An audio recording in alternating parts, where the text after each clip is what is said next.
So we're in monsoon season, I guess. It's rained for 3 days straight. I mean, it's just a ton of rain. It's drizzling. I shouldn't say it's just downpour, but we're getting these huge downpours also. It's also cooled off tremendously. We're down into the 30s today.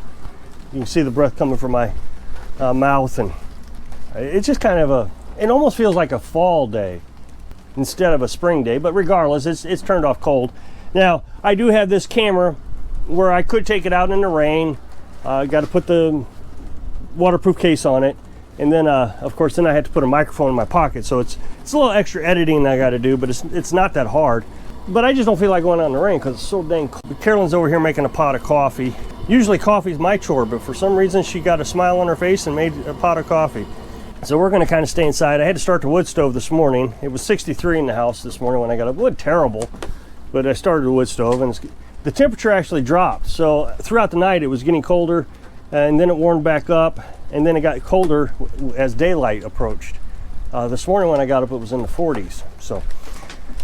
So I've been talking about carnivorous diets. Of course, I have a lot of vegetarians that come on my channel and say, "Oh, you need to stop doing this. You're not a health expert. You're going to get somebody hurt." I'm not telling anybody what to do. Well, Carolyn and I have decided we're going to eat a carnivorous diet, and we see a lot of health benefits from it. And we're feeling better and stronger. Symptoms that we used to have, we don't have anymore. Carolyn has social anxiety. And we learned that high carbohydrate diets can cause mental illness, such as anxiety or depression. So we've been eating carnivorous. I haven't seen her have an anxiety attack in, well, I don't know, well over a year. And if she has, they've been real mild. So as you know, we canned food last summer. We canned beef, a hamburger. We canned pork and chicken. We raised our own chickens and we butchered them. So we've got, well, Carolyn says that we have over a year's worth of food. If we just stop buying food right now, we have over a year's worth of food still in the house, jarred up. We got some in the freezer. But we also have a lot of carbohydrate food that we bought prior to our decision to go carnivorous. And we're also trying to think, well, what if something does go wrong and we have to eat carbohydrates? So we've been trying to figure all this out. What I'm trying to figure out is what is the most cost-effective thing to do? Obviously, hamburger and pork, chicken cost a lot more than potatoes. What I have noticed by switching over to a carnivorous diet is I've been eating significantly less. During the day when we were just eating whatever, I would have 3 or 4 peanut butter sandwiches throughout the day until supper time. And I was thinking peanut butter has lots of protein. And I actually ate peanut butter because I have hypoglycemia or something like that. I don't know. And my grandma had it too. And she says, just eat some peanut butter. So all my life, I've always had a jar of peanut butter around. And if I start to feel lightheaded, I take a spoonful of peanut butter. Well, I always thought peanut butter was good for you. And I guess it is. I mean, but there's a lot of sugar in it. And that's what I didn't understand. You know, I've always heard of Atkins diet and all this stuff. And I thought, you know, I don't understand all this. You're telling me that corn is bad for me. Well, when you really start to research all this stuff and you really start to think about, yeah, well, I guess it is. Corn is in everything. Noodles and bread, and it's in everything. And we eat it. It's called processed foods. And we all can say, if I say processed foods, we all know that's bad. But when I say bread, it's like, oh, what's wrong with bread? It's got corn in it. Well, my grandpa used to feed his pigs corn about 2 weeks, maybe a month, I guess maybe a month. That's all he would feed his pigs before he butchered them. Why are you feeding them just corn? Why not give them hog feed? Well, I want to fatten them up. Oh, what does that mean? Why are you fattening them? How's corn fatten you up? Corn's a vegetable. Vegetarians eat corn. They're supposed to be the most healthy people in the world, vegetarians. They eat corn. Corn is sugar. That's all it is. It turns into sugar. Then that sugar turns into fat. And if you don't have enough activity, you're going to get fat. It's like eating a spoonful of sugar. I guess if you ate sugar, you could call yourself a vegetarian. But we all know that's bad. But we eat corn like it's okay. So you got potatoes. Potatoes. Well, let's eat potatoes. Well, potatoes the same way. If you look up carbohydrates turn into sugar. And potatoes have a lot of carbohydrates, 36 grams or 38 grams per serving of carbohydrates. Well, rice, there's another one. We all talk about rice, and you go to a Chinese restaurant and you get full, and 10 minutes later you're hungry again. Well, why is that? Well, because rice is carbohydrates. Your body instantly turns it into sugar and you're hungry again. Now, like I said, we have a lot of rice and we have a lot of noodles. We also got potatoes. Carolyn likes potatoes, so we'll get potatoes. And all this is supposed to be good.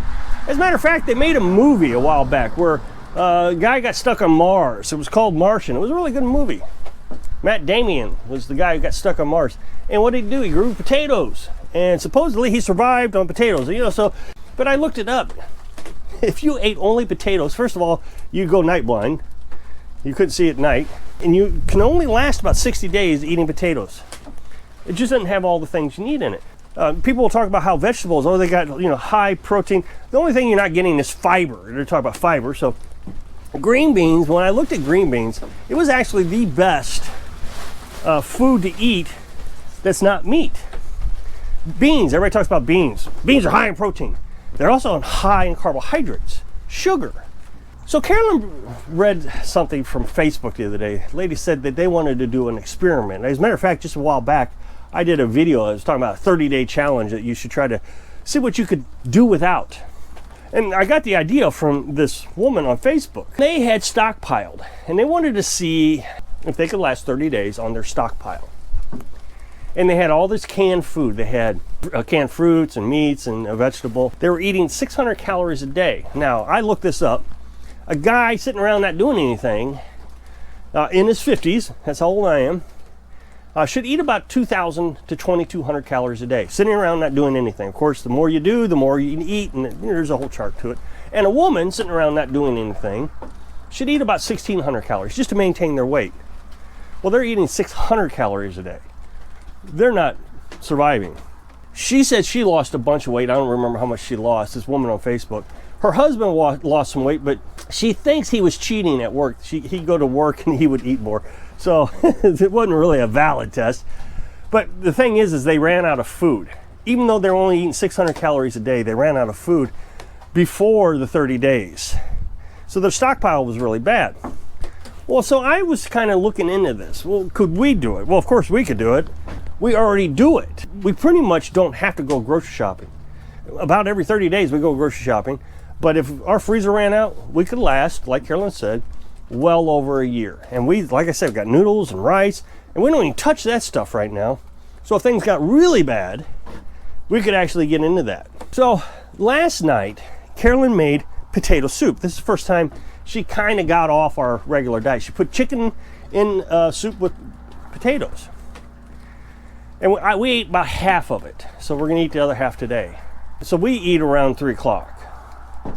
By 5 o'clock, I was hungry again, which I haven't been hungry after supper in months, eating just a carnivorous diet. Now, I know there was chicken in there, but we didn't even eat half the chicken between the two of us. Normally, we open up a pint of our chicken. A pound is what we consider a pint.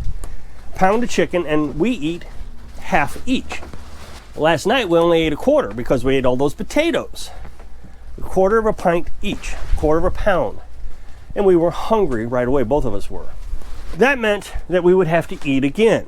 So we're consuming more food and getting less out of it, eating carbohydrates. It turns to sugar. So we've been sitting around all morning discussing, is having potatoes something that we want to stockpile? Remember, we live in a tiny house and we live off grid. So we got to kind of, pick and choose what we want to stockpile. Is potatoes a good thing to stockpile?